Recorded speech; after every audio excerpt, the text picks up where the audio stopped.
ছাত্রদল কেন্দ্রীয় সংসদের বিপ্লবী সভাপতি জনাব রাকিবুল ইসলাম রাকিব, বিপ্লবী সিনিয়র যুগ্ম সাধারণ সম্পাদক শ্যামল বালক, উপস্থিত আছেন ঢাকা বিশ্ববিদ্যালয়ের বিপ্লবী সভাপতি গণেশ চন্দ্র রায় সাহস এবং নাহিদুজ্জামান শিপন, বিপ্লবী সাধারণ সম্পাদক।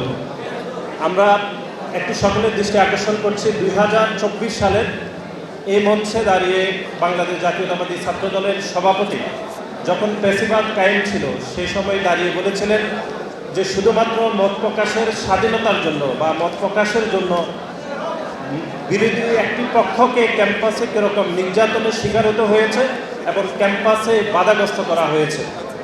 আমি মনে করি আলহামদুলিল্লাহ সেই 2024 সালের যে সাংবাদিক সমিতির যে ইফতার ছিল সেই ইফতারে যে বক্তব্য দিয়েছেন জনাব রাকিবুল ইসলাম রাকিব, সেই বক্তব্যের একটা পরিসমাপ্তি ঘটেছে অন্তত জুলাই আগস্টের গণঅভ্যুত্থানে আমাদের সকলের অংশগ্রহণের মাধ্যমে। কিন্তু আমরা তারপরেও মনে করছি জুলাই আগস্টের পরবর্তী সময়ে বাংলাদেশে যে একটি মবের সংস্কৃতি তৈরি হয়েছে বিভিন্ন কারণে অকারণে, আমি মনে করি 2026 সালে যে গণতান্ত্রিক নির্বাচন, সেই নির্বাচনের মাধ্যমে সেই মবের সংস্কৃতি বিদায় হবে বলে আমি প্রত্যাশা রাখি। এবং আজকে ঢাকা বিশ্ববিদ্যালয়ের সকল ছাত্র সংগঠন এবং সকল শিক্ষার্থীদের প্রতি আমি অনুরোধ রাখব যে ঢাকা বিশ্ববিদ্যালয় থেকে কোনো রকম যেন অযথা বিশৃঙ্খলাকে কেন্দ্র করে কোনো মবের তৈরি না হয়, সেজন্য আমরা সকলে দায়িত্বশীল আচরণ করব। এবং ঢাকা বিশ্ববিদ্যালয়ে আমরা যারা রাজনীতির সাথে সম্পৃক্ত রয়েছে, আমি সকলের নিকট অনুরোধ করব যে ঢাকা বিশ্ববিদ্যালয়ে অন্তত কোনোভাবে যেন কোনো গুপ্ত রাজনীতি না চলে, যেন প্রকাশ্যে রাজনীতি চলমান থাকে, সেজন্য সকল ছাত্র সংগঠনের প্রতি আমি উদাত্ত আহ্বান জানাব।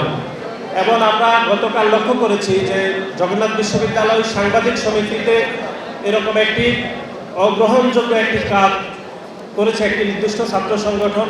আমরা মনে করি বাংলাদেশের কোনো সাংবাদিক সমিতিতে কোনো ছাত্র সংগঠনের হস্তক্ষেপ বাংলাদেশ জাতীয়তাবাদী ছাত্রদল বিশ্বাস করে না। একই সাথে আমরা মনে করি যে ঢাকা বিশ্ববিদ্যালয় সহ অনেক জায়গাতে সাংবাদিকতার নাম করে অনেক বইপুর ইউটিউব এবং সাংবাদিক পেজগুলো বিভিন্ন সময়ে বিভিন্ন প্রপাগান্ডা মিথ্যাচার করে, বিভিন্ন তথ্য পরিবেশন করে। আমি ঢাকা বিশ্ববিদ্যালয়ের সাংবাদিক সমিতিকে এই বিষয়ে সোচ্চার এবং সতর্ক থাকার আমি উদাত্ত আহ্বান জানাই। এবং পরিশেষে আমি যেটি মনে করব সেটি হচ্ছে ফ্যাসিবাদের রক্তক্ষয়ী সংঘর্ষের সময় এবং জুলাই আগস্টের গণঅভ্যুত্থানের সময়ও ঢাকা বিশ্ববিদ্যালয় সাংবাদিক সমিতি তার নিজস্ব এবং বলিষ্ঠ মতামত রেখেছিল। আমি বিশ্বাস করি ভবিষ্যতেও সেই মতামত রাখতে পারবে বলে আমি মনে করি এবং ঢাকা বিশ্ববিদ্যালয় সাংবাদিক সমিতির উত্তরোত্তর সফলতা কামনা করি। আপনাদের সকলকে